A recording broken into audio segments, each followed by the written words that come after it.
Yo, yo, yo, yo, yo, what is going on, COD Familia? It is your boy BN, aka Mr. Kingdom Builder, and today we're going to be taking a look at the top 10 most upvoted suggestions in Call of Dragons history, starting from back when suggestions were first implemented in the game, from January of 2022. So, here's the suggestion channel. Let me just show you quickly what we did to kind of scour through everything. So, if you go here, right, to kind of search in suggestions, we go old. You can see here that we can scroll all the way back to the very first suggestion that was ever submitted, here on January 6th of 2022. What I did is I scoured all the way starting back from the first post to the most current post as of yesterday, or on, we'll just say September 30th. And so I scrolled through all of these and I just counted, right, the upvote to downvote. I looked at kind of what the positive net gain was for each. And that's how we ended up figuring out which top 10 or 10 suggestions, right, had the most positive upvotes. Let's start. We're going to start with number 10, work our way to number 1, and I'll just give you my thoughts on each. So let's do this. We got to click on 1, and then we're going to have to load this up the old-fashioned way. Here we go. Number 10. Submitted from Yeet here, saying bring back gathering EXP for deputies, right? You can see this has a plus 97 gain, right? We're just kind of minusing the downvote from the upvote. And the thing that we'll say here is about bringing back gathering EXP for deputies. I fall on two sides for this. One, if the game remains consistent with not allowing for deputies to gain EXP through secondary means, which basically is outside of doing PvE and attacking Darklings, etc., I'm okay with that. On the other side, right, kind of playing the devil's advocate here, is the biggest challenge right now is trying to get as many heroes as you can to level 50, right? I.e. would really like for them to be at 60, but they have that PvP thing where you have to obviously, a restriction where you have to go and do PvP if you want to gain more of the 10 levels. I'm personally just not a believer of that. I think it's unnecessary to add in that restriction. And I think that it does more harm than it actually does good. Like, from one side, the developers are trying to entice more people to go out and do PvP. The fact is that regardless if you have that restriction in there or not for those last 10 levels, people are still going to go out and do PvP. It's not as though you're going to get, such an overwhelming number of people to now all of a sudden go out and do PvP. Right, just because you have that restriction in. The fact is that players usually are going out and doing PvP once they feel comfortable to go out and do PvP, right? Putting a restriction, almost kind of forcing them to do it, just to get those last 10 levels, it rubs me the wrong way. I just don't think it's the right way to go about doing it. However, when it comes to Deputy EXP, I'm actually for this. I like the idea. I lean more on the camp of bringing it back. Why do I say that? Because, like I was just mentioning, it is difficult to try and get as many heroes as you can to a max level, right? First tier 50, and then second through PvP, right, is going from 50 to 60. But by being able to level up multiple heroes, or a lot of heroes, it also gives you more flexibility on your PvP creativity, march compositions when you're out in the field. And you just need to have heroes leveled before you can consider using them. So for me, I think this is great because you have to understand that they're going to keep doing season resets, but they're going to keep coming out with more heroes, right? It doesn't really make sense that you're limiting the way that EXP can be gained unless eventually you're going to be able to level 10 or 15 heroes to 50, as an example, from just hunting nothing but level 25 Darklings and not really gaining EXP through any other means. Then okay, maybe you can sell me on that. But until that remains to be seen, right, I would actually be for this suggestion in general. And again, just so everyone knows, I have a spreadsheet as well. I probably should have said that in the very beginning, but and I'll show this to you guys real quick on what we have. I'll just kind of give you a brief little preview. So let's do here. And you can see, bum, right, we got a little spreadsheet just showing that off real quick. And again, I say that because I will be including a link to that in the description pinned comments. So if you want to access this and you want to look at which suggestions are the most upvoted, there's even a few others here as well, because maybe you really like it and you want to support one of these and you want to go upvote, right, you're more than welcome to do that. Let's get to number 9. So number 9 is actually submitted by Claire. And Claire here submitted this one on, I think this is August 30th, actually, of this year. And it's remove the 5K exchange coin price to inherit war pets, it completely excludes free-to-play players from being able to use them. So the one thing about the exchange coins is that it does feel pretty spenderish to me, or we could just say not as free-to-play friendly as you might like, and I think that's pretty inherent based on the suggestion and the amount of votes that this is getting.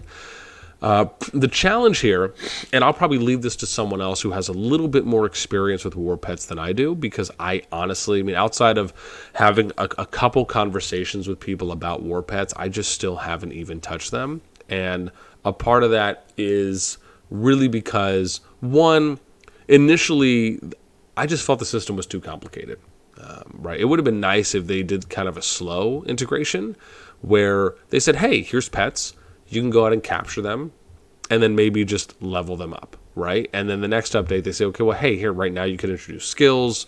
Now you'll be able to do like regenerations, right? And I'm just giving an example here, of course, but kind of introducing it in steps, because to be fair, the guide that they came out with, or the video they came out with explaining war pets, probably only explained 50% of the entire process, if not a little less. Excuse me. It just wasn't as fulfilled or full of a walkthrough as you would have hoped when you're coming out and you're introducing such a complex system, right? Especially when there's at least 4, 5, 6 moving parts that you can do, if not more, right? I'm sure I'm probably even conservatively saying that. So what I'd love to hear is from you, right? For those of you that have more experience than I do in war pets, right? I'd love to know what you guys think about this one on the remove the 5K exchange coin price. To me, again, those are kind of my general broadish thoughts, but because there are people that use it more than I do, again, as mentioned, I'd love to hear. Let's go to the next one. So this is going to be, I think, number 7 that we have now. No, 10, 9, we're on 8. I have to remember to count from 10. So here's number 8. Suggestion by heaven.n.earth, submitted on 9/1, right? So September 1st of this year.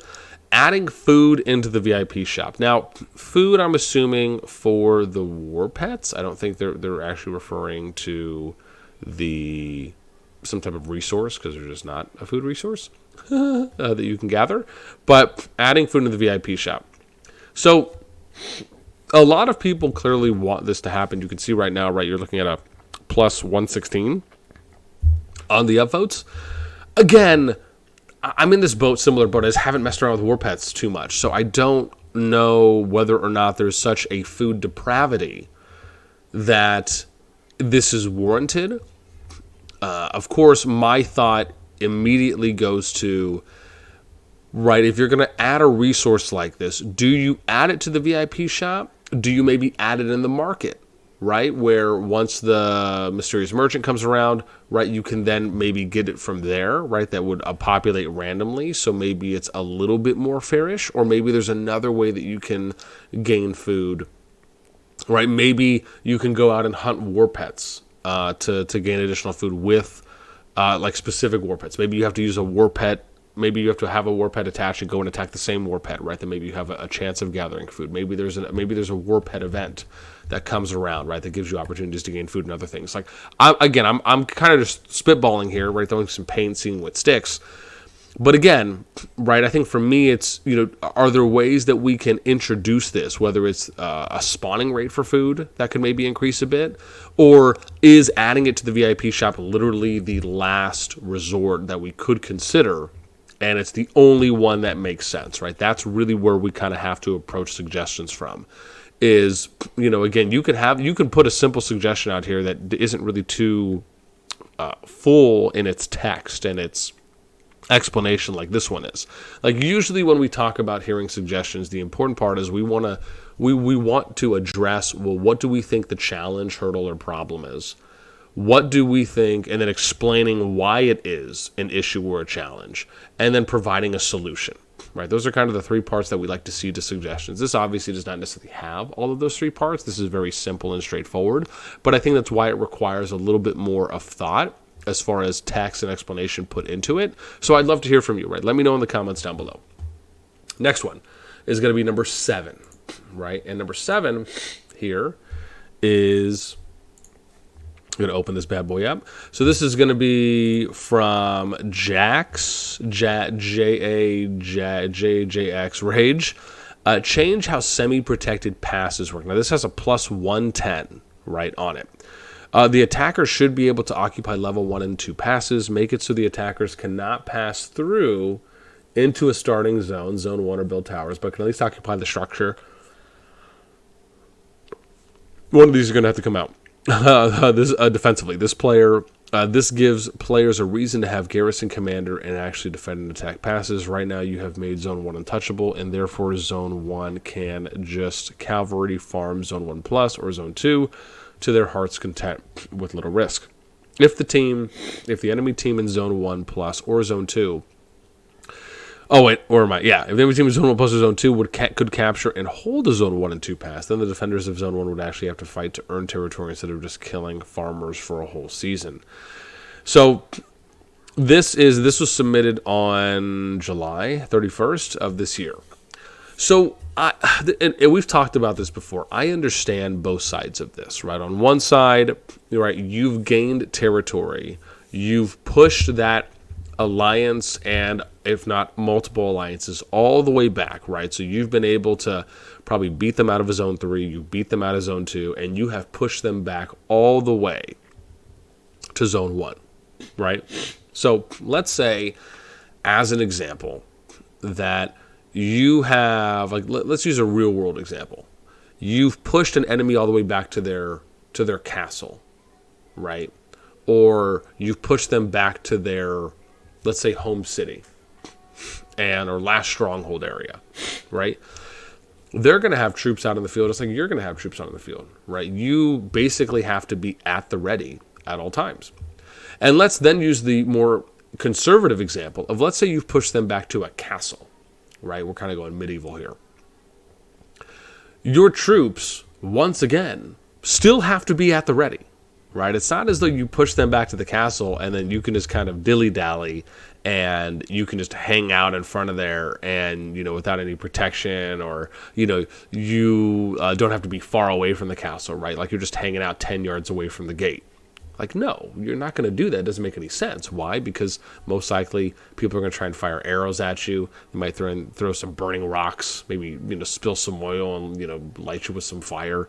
If you're in a wider theater of war and it's, a last city stronghold, right, then, again, there's going to be traps out in the field if we're talking Hunger Games style, or you're going to have troops that are out in the field still defending. And so once again, you have to constantly be at the ready. I understand the logic of it on why they have it set up the way they do. So to me, and again, if I'm looking on the other side of it from the individual who's saying they want this and they're the attackers, right? They're basically trying to limit the amount of attacking that the enemy can do because they'll have to go through the pass first.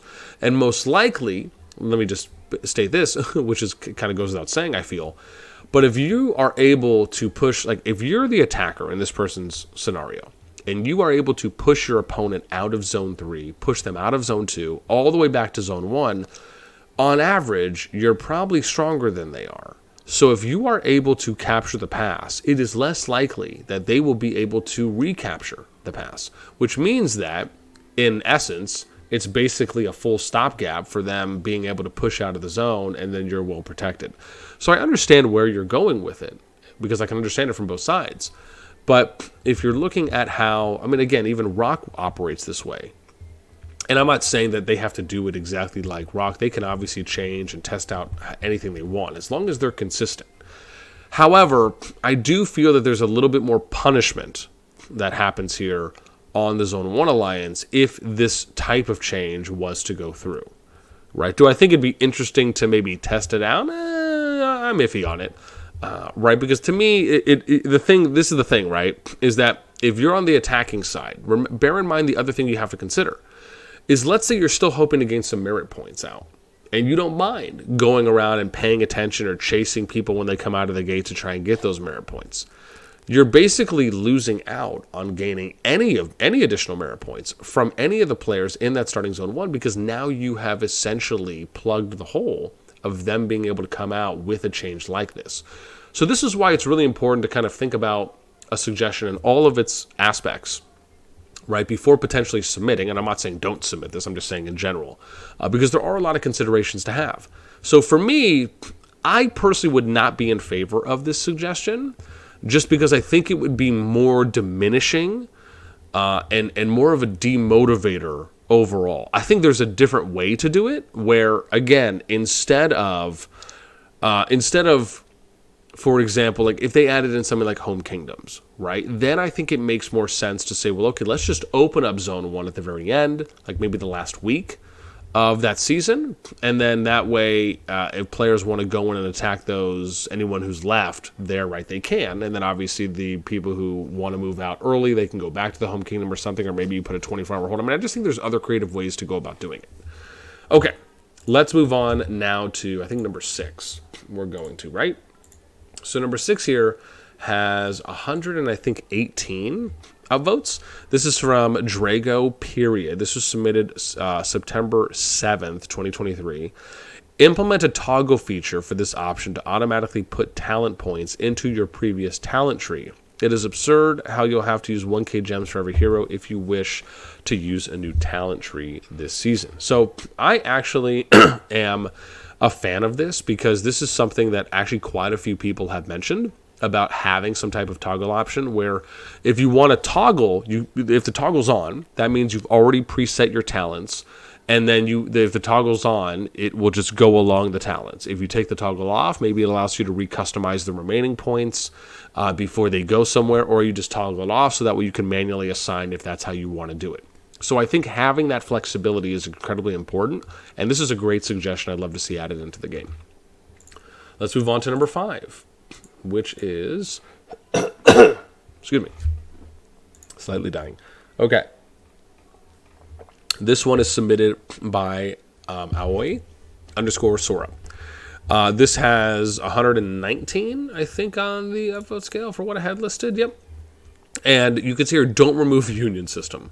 This was submitted on March 1st of 2023. So the union system is interesting. I will say up front, I am in favor of not removing the union system. I actually loved the union system. The way that they had it, I didn't see that there was any reason to remove it.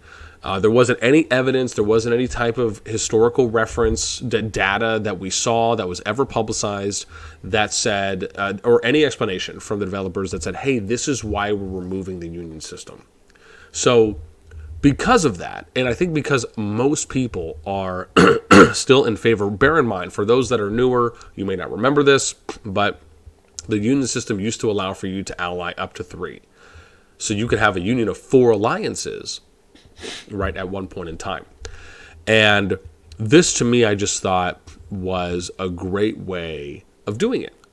And it allowed for multiple alliances to go through passes and gates, or slash gates, and you were able to just have more players immediately getting into a fight rather than having to pass swap, which, to be fair, pass swapping is a drag. It just is. And if there's a way for you to form a union to where you can get multiple players through a pass or gate at the same time, then that to me is a win, especially if you're able to get into fights faster. You're able to reinforce faster. You can replenish potentially quicker from other players within that union, from other alliances. It was just something I would have, if anything, sure, do I like it? Of course. But I just would have liked to seen it tested more. I just didn't think that it lasted long enough before you were really able to see, hey, is this really working or is it not really working, right? Because they just kind of ended it so early. And to me, I'm just in favor of it. I like the union system. I hope that they would bring it back and allow for you to use it in Season 1 again, with Season 2, and just continue. Like, again, bring it back to what it was, reinstate it, let it play out for a couple seasons, gather the data, gather the feedback, and then make the adjustments. It just didn't last long enough, right? It was a very small testing pool that they did, and I just don't think that it really gave them the results or the feedback that they, for as much of what they should have needed to require of it, before then saying we're going to make this kind of ultimatum decision. So that's my viewpoint on it. Would love to know what you guys think. Now we're going to get to number 4, I think I'm at now. Yep, so we're almost here. Oops, here we go. So number 4 coming up for us, which is, this was submitted by Mont on May, I think this is May, I have to remember my months here, May 10th, 2023. Please add a trigger or button to not attack Darklings when fighting. This has a plus 123 upvotes. So I understand where they're coming from here. This is the interesting part too as well. Do I think that adding some type of toggle or trigger button to this when fighting Darklings would be a benefit, just because it's something you don't have to then worry about? I do. I think it makes sense when you're looking at it from, well, I don't want to be attacking this Darkling on the map that then all of a sudden is going to start attacking us, especially if it's, like higher levels, for example, if it's maybe a level 20 plus, a level 25 worst case, and then depending on the type, being able to just kind of fight without having to worry about that is one thing. The other side of it is that you can also use this as a tactical situation, right? You can sometimes even attack the Darkling, aggro pull it over into a fight a little bit, and then maybe it'll start auto-targeting your opponents. Maybe you are baiting your opponents in a direction that's going to start a fight near a Darkling, but because you know that they have like an AoE skill or something, or an AoE active, that they're probably going to hit the Darkling before you hit the Darkling, right? So maybe, tactically you can do some things with it, of course, but would I just generally be for having this option to where you can kind of toggle or do something where it will not attack a Darkling while you're fighting? Or if, for example, the system recognizes that when you're fighting other players, it just will not allow for Darklings to engage in fights, then yeah, I would actually be for that. Just because I think, generally speaking, and again, I'm saying for it like a testing when I say that, right? And usually in most cases, unless I just say, hey, no, this is just a flat out phenomenal suggestion. But I think this is something worth testing. I don't know if it's maybe a mainstay, and that's probably where I should clarify that. But I do think it's something worth seeing how it would play out for a kind of temporary or short period of time. Okay, now let's get to number 3. So here's for our big 3Z now that we have. So this was submitted by Mad Mardigan from May 12th of this year. You can see here 135 upvotes. Border/frames earned in Elite Raid should be rewarded to the whole alliance, not just those participating in a raid. Limiting it to 40 out of 166 people is not conducive to building a healthy alliance, especially international ones where players can't be on the same team. So I like the suggestion on paper, and I think the two biggest areas to really talk about here is, one, the fact that you want the frame to feel unique. You want it to feel special. You want it to feel elite, right? No pun intended. To a point where it's coveted, right? It's only the select few that can get it. I understand that side. On the other side of it is that in most cases, when it comes to getting elite frames from elite raids, or to say borders frames from elite raids, usually in those alliances that are doing those typically have more than 40 players that could participate, and even if they could not participate in that exact time slot that was chosen by the alliance, you usually have on average more than 40 people that would love to participate in it to get the frame. And so I think because of that, if you're weighing out what side is causing more negative impact on the game, is it the side where you can go and get the frame for the group that is able to do it out of the 40, or is it for the people that would love to participate but cannot, right? And so I think the fact is that it's pretty overwhelming on the side that cannot, right? So do I like this suggestion at face value? I do. I actually would love to see something like this be implemented where the entire alliance is able, because then you can also select and choose the people that maybe you want in the alliance to get that specific elite frame. Now, the devil's advocate side of people will say, well, okay, boss, we understand, but we also want it to be something that's very coveted by the people that were actually able to participate. Well, maybe what you do is you allow for them to have 2 elite frames, one saying that they were a part of an alliance that got it, and then maybe another one that said they participated in it. So that way you're kind of hammering out best of both worlds. Otherwise, if not, I still lean more in favor of the whole alliance getting the frame versus only the participating players, because I think that it just causes more problems in the alliance. I mean, I've seen players mass leave alliances. I've seen alliances fight just because they weren't chosen to be able to get the elite frame. I mean, probably the most biggest example was the Nephisto incident, right? That happened, I think it was in 33, if I remember correctly. And right, they did the elite raid. We covered this. They did the elite raid without him, and he wasn't able to get the frame, so he left and he started attacking people. Or he either removed people and or then eventually went to go and attack some people, and it was just a whole thing. So, but I want to point out, even though that's probably the most promoted type of thing, or the biggest scale of something that happened in the game, this happens on a pretty regular basis. Not to say it happens in mass at all, but it does happen on a pretty regular basis when these situations occur. So yeah, I just think it would be less negatively impacting. Let's then go to number 2. So the number 2 most upvoted suggestion at the moment is by Steelhard, our boy Chad Thundersea. This was submitted on May 14, 2023. Remove the alliance reset feature on new seasons. I know the objective is to allow new alliances to pop up in each new season and for players to join different alliances, but the game has been live for a year now, and not a single new alliance popped up after season 1. Let's be real here. The only new alliances are all just alliances that rename themselves. Every season is just to be the same old alliances getting created again and again and again and facing new servers. The only thing the alliance reset achieves is annoying leadership in the alliances and annoy the players because they're forced to play in shells until they can join their friends. This is a huge negative aspect of the alliance reset, which will slowly kill the game, and as leadership gets tired of having to deal with 4 different shells every 70 days, and especially because every season equals to players quitting due to not being able to join the alliance with their friends due to alliance resetting. Please reconsider changing this in the future, as it's extremely annoying and detrimental to the game regarding player retention.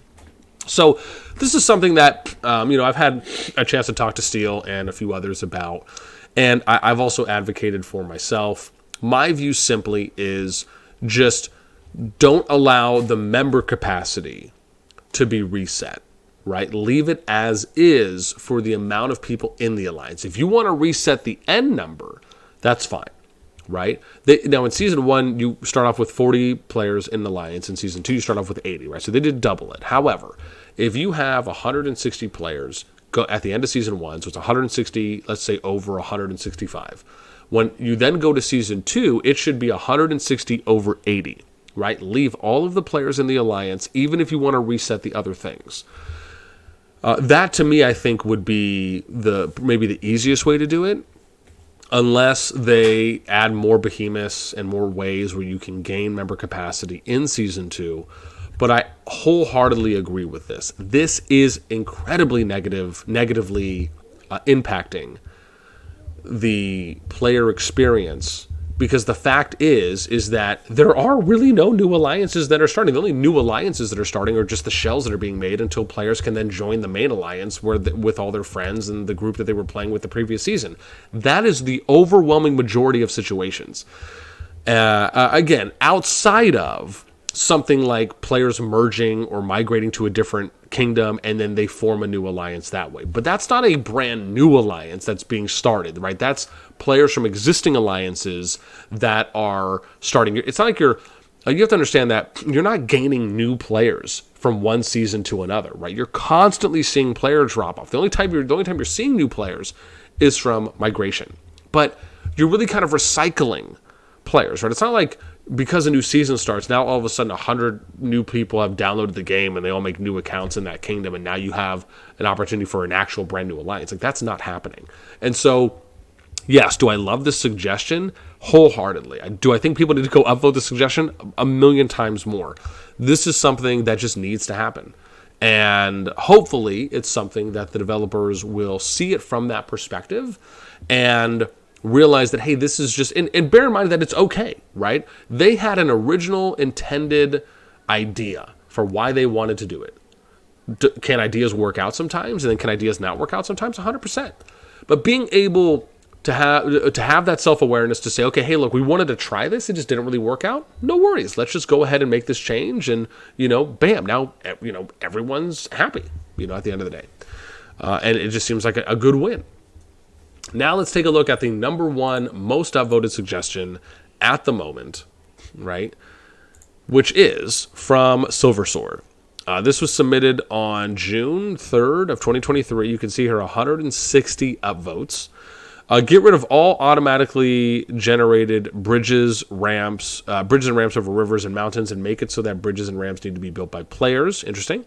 This will add strategic depth to the game, as alliances will need to plan the placement of these buildings and properly defend them. Every season would be different, even if there was not a new map, and please make it so that they need to be garrisoned and rallied to be built or destroyed. Currently, the only garrisons in the game are passes, and even in S32, where we are heavily stacked, we have never rallied any passes in PvP situations. This would add more use of these kinds of commanders without overplaying them. So, my view on this is I actually love the suggestion. I love it but I love it with an asterisk, right? And I'll give you my asterisk in a moment. The reason I love it is because you're kind of investing more on this side of on-field structure building, where the game is really kind of approaching it in a different way. But I love the way that Call of Dragons is doing it, where you can build your keeps, you can build your barricades, obviously with flags and forts. But I like the on-field structure aspect of building, right? Kind of the support element. On top of, secondly, building these things from the outside instead of the inside of them. So being able to build a bridge, you'd have to be on the outside of the bridge, right? And if you're building the bridge on the outside of across a river, then, your opponents could be there too as well. So, and then same thing with a ramp. If you're trying to build a ramp up, a ramp is probably a little bit more safe in a sense, unless you already have an opponent that's at the top of the ramp, right? Then that could be something there. But do I like the idea of at least testing this to see how it would work? 100%. These are the kinds of things that I think make Call of Dragons very unique in this one aspect of when we talk about on-field structure building. And this is something that I think just more heavily invests in it. So I love this suggestion from Silver Sword. I'd love to see this implemented. But now let me get to my asterisk.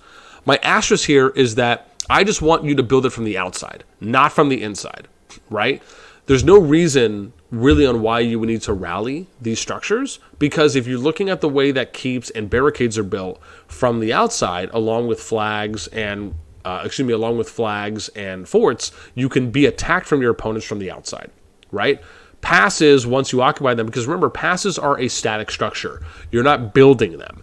That, I think, is the important part that might be missed here on Silver Sword's suggestions. He's talking about you want to be able to build these things, and maybe you can place them wherever you want, right? You can place them at the beginning of a river or the end of a river. I think one other thing, before I get to that, so I think because of the building aspect, it shouldn't be something that you can rally, because that would not fall in line with the game's logic.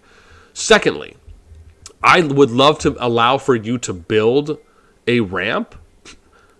Maybe there's a certain width, right? Maybe you have an opportunities to, instead of building a bridge like this, you could build it wider. Or instead of building a ramp like this, right, at an angle, I'm trying to see how I can position. Yeah, there we go. Bam. Like that, you could have two, right? So you could build it wider. To me, that would actually be really cool, is if you can like stack ramps next to them so you can make it wider so more players, more players could go up and down the ramp. But then obviously you can also destroy those ramps as well, right? Where they kind of operate. So, unless you've fully destroyed it, you can still use it up and down. I think, to me, that would allow for more of a real-time aspect compared to the kind of rallying them, so to speak. So, but again, that's just me. That's how I view it. Do I love the idea at face value? 100% I do. And I'd love to see something like this be implemented, even if it's just being tested first. So, that is going to close us out. Those are the top 10 most upvoted suggestions in Call of Dragons history thus far. So maybe we'll say for September, or right now that I'm actually recording this going into October, right? We could say October of 2023 or just 2023, because probably have to wait a while until we do the next one. The last thing I'm going to leave you with is, yes, do I want to know what you guys think on each of these? Of course, please do let me know.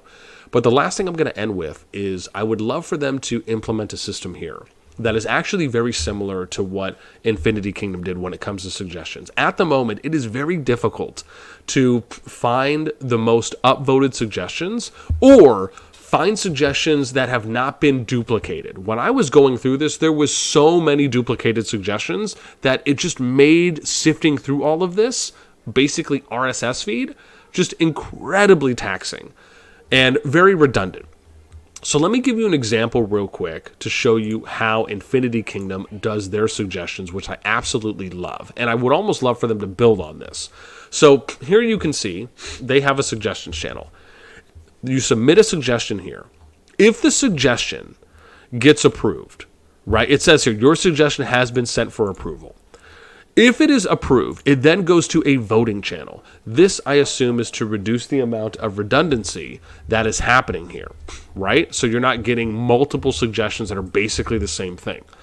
On top of that, then you so it's kind of like a private area, right? Now, I love this. However, what I would almost love for them to do beyond this, hang on a sec, sweetie. I would love for them to be able to say, well, once you get a suggestion at 50 votes or 100 votes, it then goes to another channel. That is like a 50 plus upvote channel or a 100 plus upvote channel, but it carries over the votes, right? So if this, let's say, is at 57/7, then that gets carried over to another channel that would still say 57/7 or 57-7, right? But it allows for you to do it in a way where, because again, with a bot, it might be difficult to do that in a channel that's kind of going down for each post that's posted, then it works its way up. But having dedicated channels, right, kind of like EXP level channels, right? Once you get to a certain EXP level, you can set up channels on a Discord to where it then goes to a private channel, right? So if you have a certain level of EXP, you can get access to a channel. I think if they could do something like that with a suggestion bot, on top of maybe having a separate page or a pop out, or even doing something where you can like do a command and you can see what the current top 10 or top 20 most upvoted suggestions are. When you're looking at the upvote to downvote ratio, very similar to when you're looking at the EXP levels. Right, so an example, when I go here, if I go to bot commands, right, and I scroll up, I'll show you a really good example here. You can see here are the top 10 most talked or most EXP people. You can see I'm probably going to get pushed out soon. But, right, something like this, where it would show up like this, I could populate this, and then a link to the suggestion would be here, and it would show who submitted it, and then how many upvotes versus downvotes it has, and then maybe if that suggestion has a title, like a header or something, right, then it would be posted here. That would be even really cool to do something like that. So anyways, those are just my hopeful, wishful thoughts. But again, it's very difficult, and I understand for those that are submitting suggestions, it'd be cool if there was an easier way to do it. I mean, even if you look at Discord and you go to like Discord, right, most voted suggestions, right? Even if a pop-up to a different website as an example came up, I have to see here. Let me see. Hang on one sec. Let me see if I can find this real quick for you guys where it's on Discord. So Discord has this thing where you can go on here and you can give feedback. So here it is. I'll just show you real quick. This would even be cool if they did something like this, like they added this in, right? So this is the very last thing I'll show you guys. So if you go on Discord, you can go here and you can see how many people have made posts or have provided feedback here, right? And so let's just say I go here to like one of the most followed, which I think is this one, right? So we'll go to account and server management. I can sort, right, by the amount of votes as an example, right? And you can see here, right? So you can look at the amount of votes that you're voting for.